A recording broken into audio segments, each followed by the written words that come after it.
वक्फ कानून पर supreme court का फैसला सुरक्षित, दलील वक्फ अल्लाह के लिए दान। सीजीआई बोले, यह इस्लाम तक सीमित नहीं, हिंदुओं में भी मोक्ष की अवधारणा। संशोधन अधिनियम 2025 की वैधता को चुनौती देने वाली याचिकाओं पर सुप्रीम कोर्ट में गुरुवार को सुनवाई खत्म हुई। सुप्रीम कोर्ट ने फैसले को सुरक्षित रख लिया है। याचिकाकर्ताओं ने कानून को मुसलमानों के अधिकारों के खिलाफ बताया और अंतरिम रोक लगाने की मांग की। उधर केंद्र सरकार ने कानून के पक्ष में दलीलें रखी। आखिरी दिन बहस सरकार की उस दलील के आसपास रही जिसमें कहा कि गया कि वक्फ एक इस्लामी अवधारणा है, लेकिन यह धर्म का अनिवार्य हिस्सा नहीं है, इसीलिए यह मौलिक अधिकार नहीं है। वक्फ को इस्लाम से अलग एक परोपकारी दान के रूप में देखा जाए या इसे धर्म का अभिन्न हिस्सा माना जाए। इस पर याचिकाकर्ताओं के वकील कपिल सिब्बल ने कहा, परलोक के लिए वक्फ ईश्वर को समर्पण है, अन्य धर्मों के विपरीत वक्फ ईश्वर के लिए दान है। तभी सीजीआई बीआर गवई ने कहा, धार्मिक दान केवल इस्लाम तक सीमित नहीं है, हिंदू धर्म में भी मोक्ष की अवधारणा है, दान अन्य धर्मों का भी मूल सिद्धांत है। तभी जस्टिस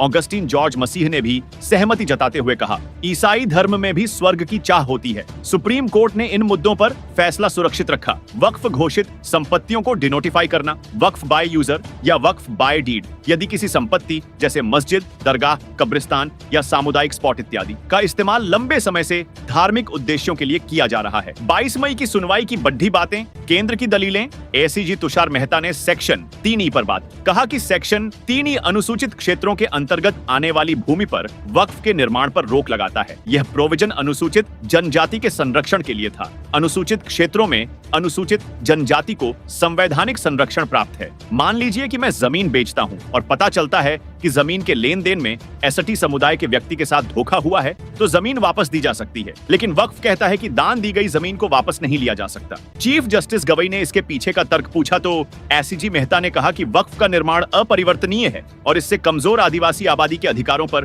प्रतिकूल प्रभाव पड़ सकता है। संयुक्त संसदीय समिति जेपीसी का कहना है कि आदिवासी इस्लाम अपना सकते हैं, लेकिन उनकी अपनी अलग सांस्कृतिक पहचान है। इस पर जस्टिस मसीह ने कहा, यह सही नहीं लगता, इस्लाम तो इस्लाम है, धर्म एक ही है। एसडी मेहता ने कहा, जेपीसी का कहना है कि अनुसूचित क्षेत्रों के एसटी समुदाय के लोग इस्लाम का उस तरह से पालन नहीं करते हैं जितना बाकी जगह होता है, क्योंकि उनकी एक अलग सांस्कृतिक पहचान है। इस पर जस्टिस मसीह ने कहा कि आप यह कैसे कह सकते हैं, इस्लाम धर्म हर जगह एक जैसा ही रहता है, हालांकि सांस्कृतिक प्रथाएं अलग अलग हो सकती। याचिकाकर्ता के तर्क कपिल सिब्बल ने कहा कि नए कानून में ऐतिहासिक और संवैधानिक सिद्धांतों को दरकिनार कर दिया गया है। सरकार गैर न्यायिक प्रक्रिया से वक्फ को हथियाना चाहती। याचिकाकर्ता की तरफ से पेश दूसरे सीनियर एडवोकेट अभिषेक मनु सिंघवी ने कहा कि वही कानून कभी वक्फ को जमीन दे देता है, कभी छीन लेता है। कानून भगवान नहीं बन सकता। कोई भी नियम या कानून वक्फ बॉय यूजर नहीं बनाता है, बल्कि इसे सिर्फ मान्यता देता है। Subscribe now and press the bell icon.